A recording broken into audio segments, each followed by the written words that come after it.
what one business model in all of e-commerce do I think is going to be most successful in at least the United States over the next couple of years.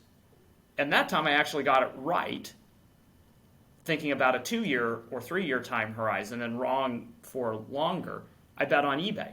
And I bet on eBay because at the beginning of 2001, I believed that their traction and success in collectibles would expand to many, many, many more categories, to new products as well as old.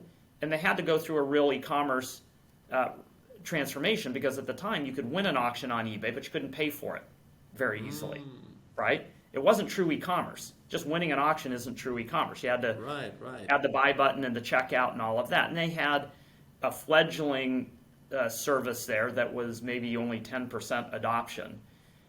So I joined in '01 and joined as their, within the strategy team, but within a month I was the head of strategy. I was the only person in strategy. I was head of corporate strategy.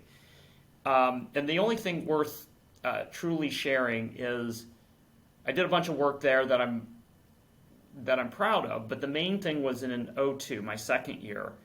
They tasked me with leading a project with one other person to decide whether or not to buy PayPal, who was gaining traction on eBay, as a checkout, or keep competing with them.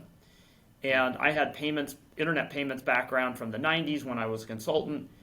And I looked at it and I said, well, we could compete a lot better than we are today, but we should still buy them, because what they have created is far more revolutionary than just the plain Jane credit card processor that we're serving up. And so they bought PayPal in late 2002. And the main thing I would highlight here is I was pretty frustrated. They bought it from Elon Musk? No, it was a public company at that point, and Elon Musk had been out of the company for a couple of years. Okay. Yeah, it was Peter Thiel, CEO at the time. And a lot of the PayPal mafia were still there, but not Elon Musk. Okay.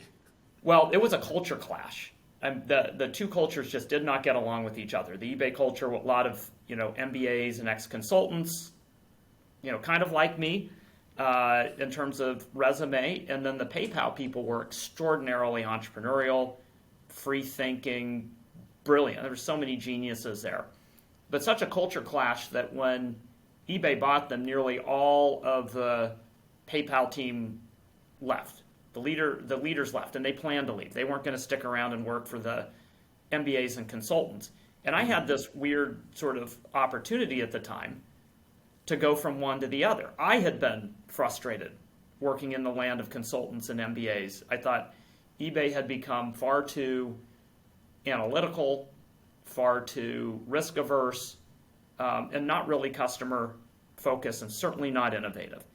And I was pretty frustrated. I might have left if we had not bought PayPal.